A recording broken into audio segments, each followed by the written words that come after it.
സാലറീസിന് allowance എത്ര വേണം, മെഡിക്കലിന് support leave, ഇതൊക്കെ മനസ്സിലാക്കുന്നത് എന്താണ് ഈ ഒരു കാര്യത്തിലൂടെയാണ്. ഓക്കെ. പിന്നെ നെക്സ്റ്റ് ഒരു കേസ് ഉണ്ട്, commission of income tax V Podar അല്ലേ, Podar PODAR Podar cement. Okay. Privately 1997. House property സംബന്ധിച്ചൊരു കേസ് ഉണ്ട്. ഓക്കെ. ഇത് അലവൻസ് പ്രിക്വേഴ്സ് വഴി, ഇത് വേറെ കേസ്. നമുക്ക് ഇതെന്ത് ചെയ്യാം, അവിടെ commissioner of income tax. Okay.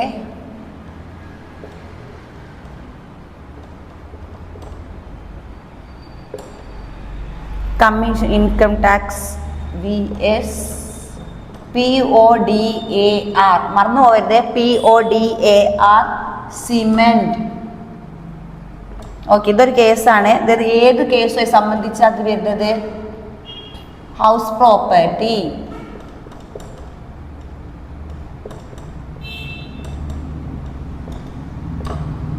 House property. Okay. House property ആയി സംബന്ധിച്ചാണ് commissioner of income tax and Podar cement എന്ന് പറയുന്ന ഒരു കേസ്. അത് ഹൗസ് പ്രോപ്പർട്ടിയായി സംബന്ധിച്ചുള്ള കേസാണ്.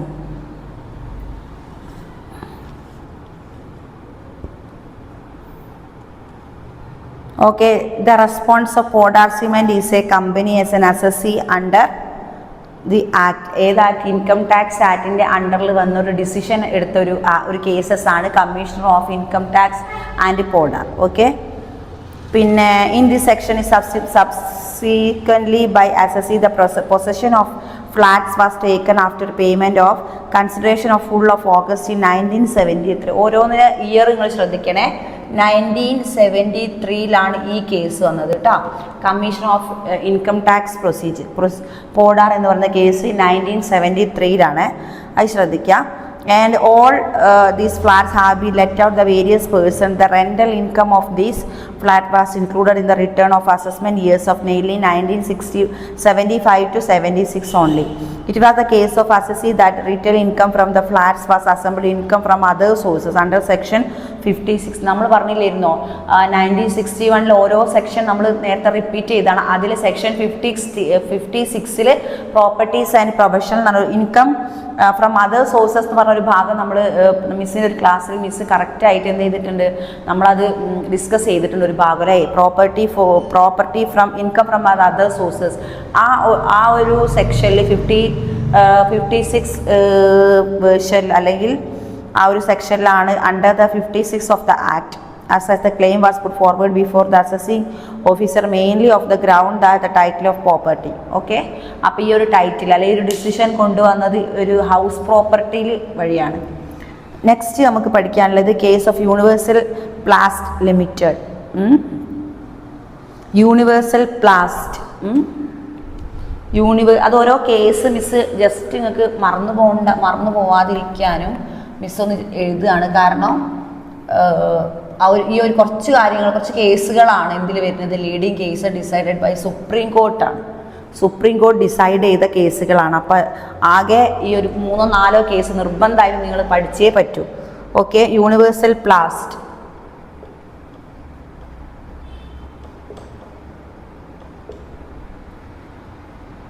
യൂണിവേഴ്സൽ പ്ലാസ്റ്റ് ലിമിറ്റഡ്,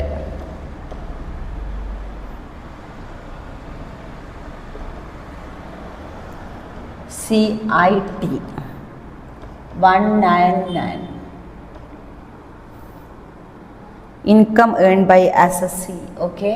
ഇത് ഏത് വഴി ഇത് ഒന്ന് പ്രൊവിഡൻറ്റ് ഹോം കേസാണ്, അലവൻസ് കേസാണ്, ഒന്ന് ഇൻകം ഫ്രം സാലറീസ് ആണ്, ഒന്ന് ഹൗസ് പ്രോപ്പർട്ടി ആണ്. ഓരോന്നിനും ഓരോ മാനദണ്ഡങ്ങൾ, പിന്നെന്താ പറയുക, ഓരോരോ മാനദണ്ഡം കൽപ്പിച്ചിട്ടുണ്ട്. അതേപോലെ തന്നെ യൂണിവേഴ്സൽ ക്ലാസ് ലിമിറ്റഡ് CIT 199, അതായത് 1999 എന്തിനോടനുബന്ധിച്ചുള്ളതാണ് നോക്കാം. It's assessee by leasing out asset of business. Okay. It is leasing out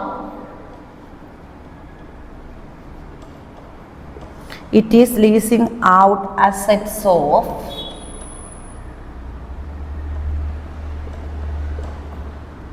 business.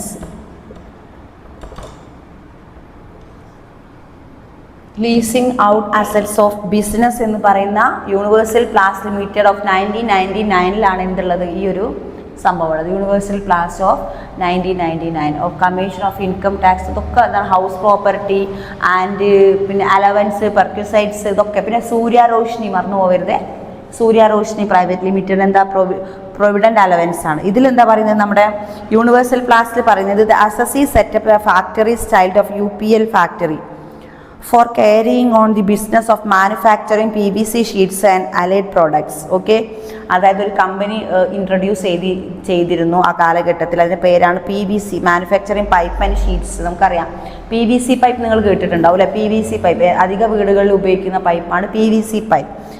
And it appears that from the venture the associate suffered loss for 2 years and then entered into an agreement styling leave and license agreement to Industries Limited. Okay, the agreement contains renewal clause of giving option to license to renew for a further period of 3 years. The license was pay license fee of 24 lakhs and net profit of the factory in question with effect from April 1. അപ്പോൾ ഈ factory introduce ചെയ്തതും ആ factory റണ്ണിങ്ങിലേക്ക് പോകുമ്പോഴും ഒക്കെ എന്താണ് അതെല്ലാം supreme court ഡിസിഷനിൽ വന്നതാണ്. The court considered various proceedings this issue and laid down to the laws and follows the. അതായത് ഈ ഓരോ ഇഷ്യൂസ്, അതായത് ഒരു കമ്പനി PVC പൈപ്പിനാണെങ്കിൽ എന്തെങ്കിലും ഒരു കമ്പനി ഒരു സംഭവം ഇൻട്രൊഡ്യൂസ് ചെയ്യുമ്പോൾ ഒരു എന്താണ് ഒരു മെറ്റീരിയൽ ഇൻട്രൊഡ്യൂസ് ചെയ്യുമ്പോൾ അതിൽ വരുന്ന പ്രശ്നങ്ങളും ഫാൾട്ടുകളൊക്കെ വരുമ്പം ലാസ്റ്റ് എവിടെ എത്തുന്നത് supreme court. It is the highest court in our India. Supreme കോർട്ടാണ് ലാസ്റ്റ് തീരുമാനമെടുക്കുന്നതും. അത് ഓരോരോ നമ്മുടെ റോഷ്നി എന്ന് പറയുന്നത് പോലെയും പിന്നെ ആരാണ് നമ്മളെ പോഡാർ എന്ന് പറയുന്ന സിമെൻറ്റ് പോഡാർസ് അല്ലേ, ആ ഒരു കമ്മീഷണർ ഓഫ് ഇൻകം ടാക്സ് എന്ന് പറഞ്ഞ ഒരു സംഭവം അല്ലേ, അവരൊക്കെ എന്ത് ചെയ്യുന്നതാണ്, അവരൊക്കെ മുൻകൈ എടുത്ത് ഡിസിഷൻ എടുത്ത് സുപ്രീം കോർട്ട് ആക്ട് പ്രകാരം പ്രാക്ടിക്കലി കൊണ്ടുവരുമ്പോഴാണ് എല്ലാ റൂൾസ് ആൻഡ് റെഗുലേഷൻസ് ഉണ്ടാകുന്നത്. ഇതെന്തിനാണ് എന്തിനാണ് ഇതിനൊക്കെ നല്ല കാര്യങ്ങൾക്ക് വേണ്ടിയിട്ടാണ് ഇതെല്ലാം ചെയ്യുന്നത് അല്ലേ. അതായത് ഇൻകം ടാക്സ് ഒക്കെ വരുമ്പോൾ അവർ എന്ത് ചെയ്യണം, ഓരോ കേസസ് ഇവർ ഇങ്ങനെ ഓരോ പണിഷ്മെൻറ്റ് കാര്യത്തിൽ കേസസ് ഒക്കെ വരുമ്പോൾ കാര്യങ്ങൾ കറക്റ്റ് രീതിയിൽ ഇന്ത്യയിൽ നടന്നു പോകും. ഓക്കെ, അറ്റ് ലാസ്റ്റ് ഒരു കേസസ് ആണ് ആരത് ശിവകുമാർ ഖനി എന്ന് പറയുന്നത് കേട്ടോ. 1990 Shivakumar Khanna. Okay, at last cases ആണ്. അപ്പോൾ ഏകദേശം 4 എണ്ണമാണ് മാക്സിമം ഉള്ളത് അല്ലേ. അതിൽ നിങ്ങൾ എന്ത് ചെയ്യണം എന്ന് വെച്ചാൽ ഈ 4-5 കേസസ് ആണ് മിസ് പ്രധാനമായിട്ടും പറഞ്ഞത്. 5 കേസസ് ആണ്. അത് അറ്റ് ലാസ്റ്റ് ആണ് മിസ് ഇപ്പോൾ ഡിസ്കസ് ചെയ്യാൻ പോകുന്നത്. ഏതാണ് ആ case? At last case. Okay, കറക്റ്റായിട്ട് മിസ് ചെയ്ത് തരാം. Shivakumar Khanna. Okay, Shivakumar.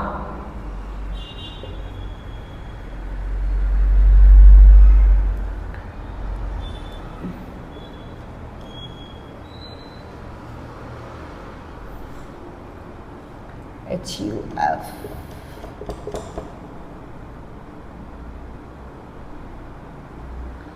ITRO.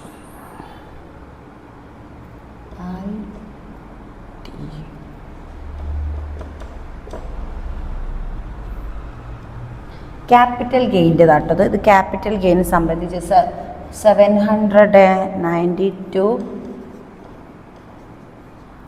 Bank 2019 to capital gain. ഇത് എന്ത് സംബന്ധിച്ചുള്ളതാണ്? ഓരോന്ന് നേരത്തെ ഹൗസ് പ്രോപ്പർട്ടി അല്ലായിരുന്നു, അതേപോലെ ഇതെന്തിലാണ്? ക്യാപിറ്റൽ ഗെയിൻ ആണ്.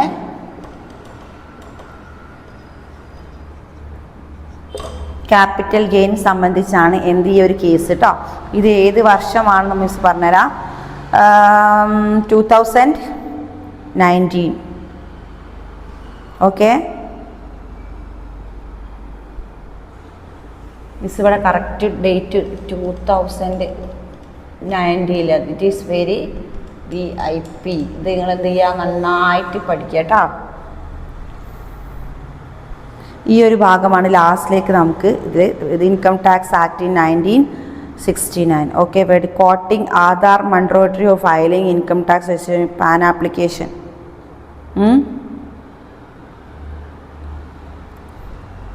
ഒരു പാൻ ആപ്ലിക്കേഷൻ്റെ സംഭവം കൂടിയില്ലേ, കോട്ടിംഗ് ആധാർ. വേറൊരു ഡെസിഷൻ എടുത്തിട്ടുണ്ട് സുപ്രീം കോർട്ട്. ഏതാണ്?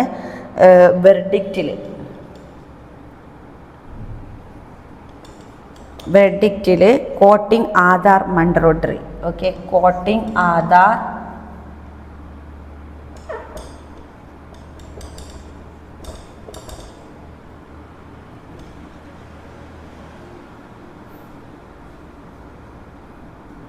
Return and PAN application supreme court. Okay, PAN Aadhaar and miss PAN എഴുതുന്നുള്ളൂ, കുറേ എഴുതാനുണ്ടെങ്കിലും ആധാറും പാനും തമ്മിലുള്ള മിങ്കിൾ ഇത്. കാരണം ആധാറും പാനും ഉണ്ടെങ്കിൽ മാത്രമേ എന്ത് ട്രാൻസാക്ഷനും റൂൾസ് അതിലൊരു അതിൻ്റെ നിയമത്തോടു കൂടി മുന്നോട്ട് പോകണമെങ്കിൽ ഓരോ വ്യക്തിക്കും അതിൻ്റെതായ പ്രൂഫും കാര്യങ്ങളൊക്കെ വേണം. Okay, quoting Aadhaar or PAN card, ഇത്രയും കാര്യങ്ങളാണ് നമ്മൾ ഒരു leading cases decided by supreme court decision പ്രകാരമുള്ള കുറച്ച് കേസസും അതിനുള്ള എക്സ്പ്ലനേഷനും അതിൻ്റെ പേരുകളും. അതിൻ്റെ പേരുകളാണ് എസ് എക്ക് ചോദിക്കുക. എക്സാമിന് എസ് എ ആയിട്ടൊക്കെ ഷോർട്ട് എസ് എ ആയിട്ടൊക്കെ ചോദിക്കും. അപ്പോൾ എല്ലാവരും നന്നായിട്ട് പ്രിപ്പയർ ചെയ്തിട്ട് എക്സാം എഴുതുക. ഓക്കെ.